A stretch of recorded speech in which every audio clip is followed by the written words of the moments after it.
आज के इस राष्ट्रीय पर्व के अवसर पर उपस्थित हमारे प्रबंध समिति के सम्मानित अध्यक्ष आदरणीय श्री पुनीत टंडन जी, हमारे परिवार के मुखिया और हम सबके प्रिय प्रबंधक आदरणीय श्री नीरज मेहरोत्रा जी, प्रबंध समिति के सम्मानित सदस्य और जूसी नगर पंचायत जब अस्तित्व में था उसके पूर्व चेयरमैन आदरणीय श्री रामलखन सिंह यादव जी, हम लोगों के बीच में परमार्थ निकेतन ऋषिकेश के परम सम्माननीय स्वामी शांतानंद सरस्वती जी, आदरणीय डॉक्टर दिनेश यादव जी, आरएसएस के सम्मानित सदस्य करवीर कपूर जी, मेरे सम्मानित शिक्षक साथियों, अभिभावकगण और प्यारे बच्चों, आज हम सबके लिए यह महत्वपूर्ण दिन है, महत्वपूर्ण अवसर है जब हम देश के गणतंत्र होने का पर्व मनाते हैं। आज ही के दिन आप सब जानते हैं कि भारत एक संपूर्ण प्रभुत्व संपन्न लोकतंत्रात्मक गणराज्य के रूप में विश्व के पटल पर स्थापित हुआ था। कोई भी देश संवैधानिक रूप से विश्व पटल पर तभी मान्य होता है जब उसका एक संविधान होता है और वहां की जनता के लिए उस संविधान के जरिए संवैधानिक न्याय सुनिश्चित होता है। हम आज 77वां गणतंत्र दिवस मना रहे हैं। इस अवसर पर सबसे पहले मैं उन महान स्वतंत्रता सेनानियों को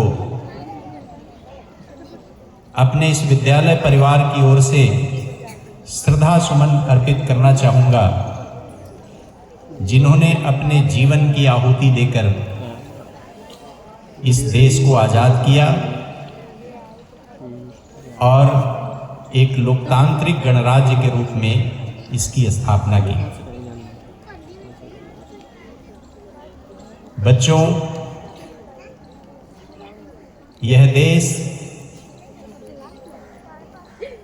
और इसकी गणतंत्रता आप सबके प्रयासों से महफूज है। इसकी उन्नति, इसका विकास आप सबके ऊपर निर्भर है। पिछले 77 वर्षों में देश प्रत्येक क्षेत्र में, चाहे वो एग्रीकल्चर का सेक्टर हो, रोजगार का सेक्टर हो, टेक्नोलॉजी का सेक्टर हो,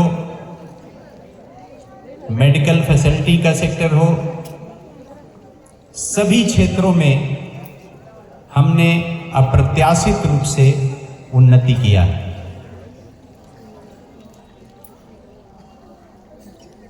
आज हमारे यहाँ गरीबी हो सकती है लेकिन भूखमरी नहीं है।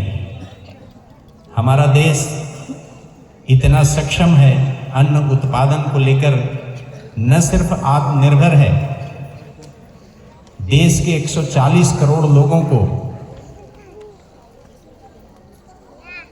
भोजन देने में सक्षम है, बल्कि यूरोपियन कंट्रीज सहित दुनिया के सैकड़ों देशों को आज हम अन्न का निर्यात करते हैं। टेक्नोलॉजी के क्षेत्र में भी दुनिया में जितने एक्सपर्ट हैं साइंस एंड टेक्नोलॉजी में, जो अपनी योग्यता और क्षमता से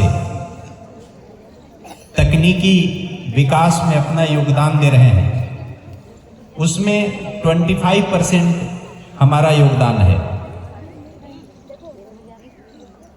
आर्टिफिशियल इंटेलिजेंस, कृत्रिम बौद्धिकता के क्षेत्र में भी 16% का हमारा योगदान है, और उस क्षेत्र में भी हम बहुत तेजी से आगे बढ़ रहे हैं।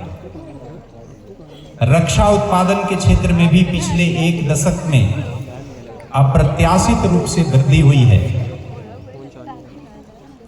और हम जिस तरह से दूसरे देशों पर निर्भर थे, वो निर्भरता हमारी धीरे धीरे खत्म हो रही है।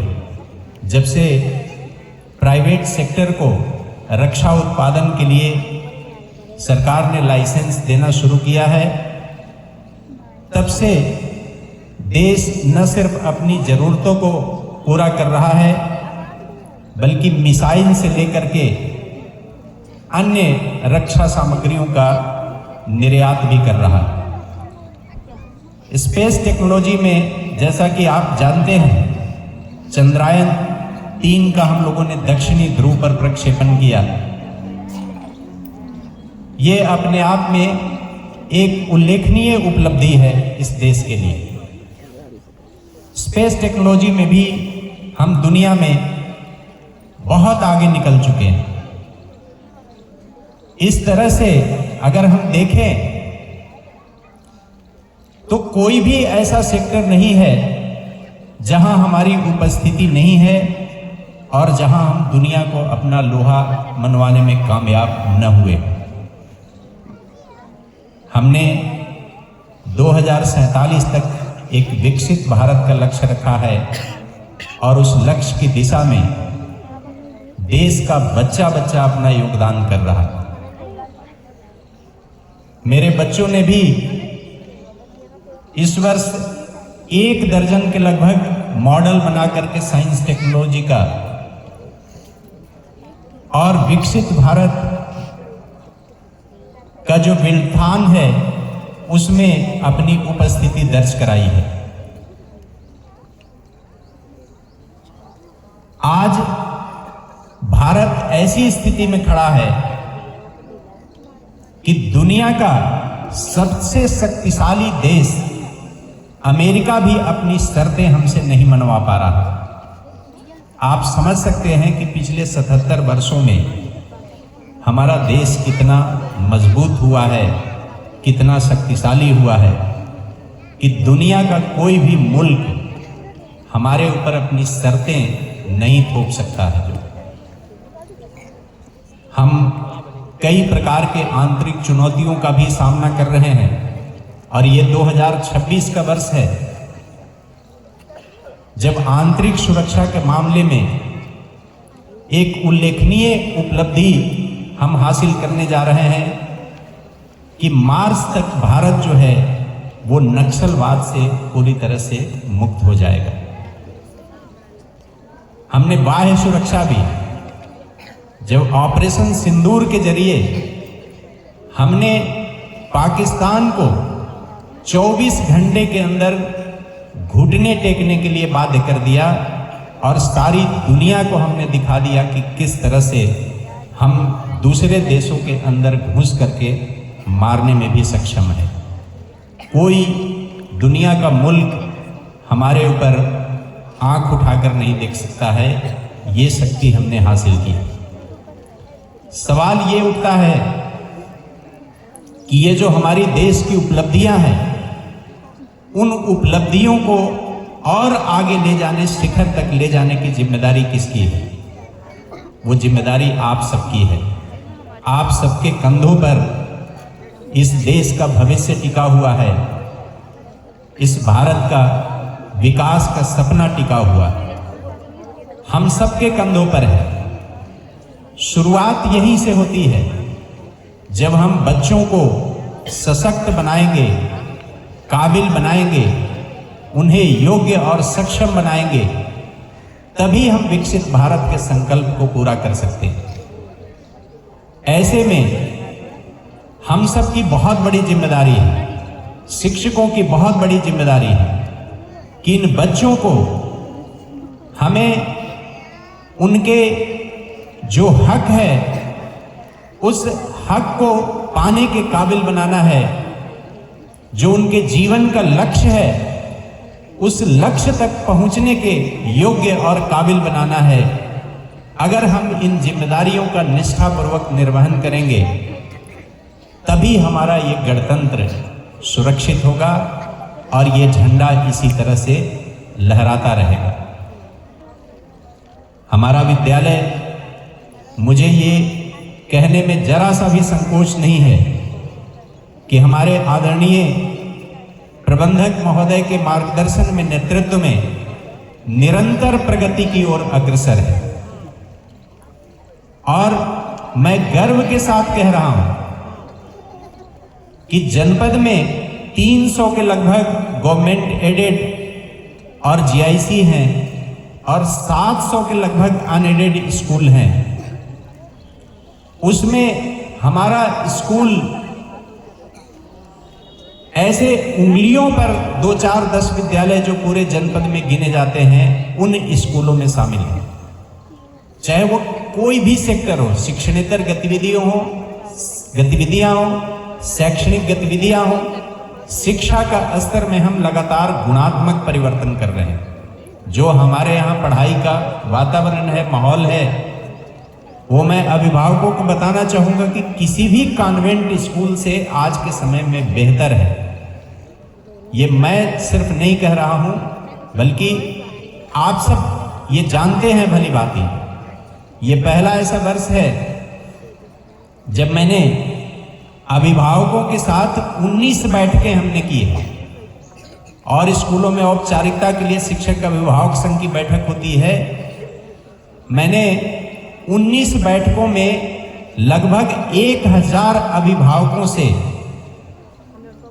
अलग अलग ग्रुप में उनसे बच्चों के व्यवहार, उनके चरित्र निर्माण, उनका रहन सहन, खान पान, उनकी शिक्षा, जो आपसे जुड़े हुए सबसे महत्वपूर्ण प्रश्न है, महत्वपूर्ण बिंदु है, उन पर हमने अभिभावकों से इस सत्र में चर्चा की है। हमारे यहाँ प्रबंधक महोदय के आशीर्वाद से, सहयोग से 2 lab, computer lab, advance lab ऐसा काम कर रहा है। मुझे नहीं लगता कि जनपद के किसी विद्यालय में इस तरह के लैब होंगे कंप्यूटर के, जहां बच्चों को सिर्फ पाठ्यक्रम की शिक्षा नहीं बल्कि कंपटीशन के योग्य, प्रतियोगी परीक्षाओं के लिए योग्य बनाने के लिए उनको प्रशिक्षण दिया जा रहा है। एनएमएमएस राष्ट्रीय आय और योग्यता आधारित छात्रवृत्ति में इस साल 3 वर्षों ने सफलता हासिल की है, जिन्हें भारत सरकार की छात्रवृत्ति मिल रही है। और इस सत्र में 40 बच्चे उस प्रतियोगिता में शामिल हुए हैं, जिन्हें हमारे कंप्यूटर लैब के शिक्षकों ने छुट्टियों में भी और स्कूल के बाद भी उन्हें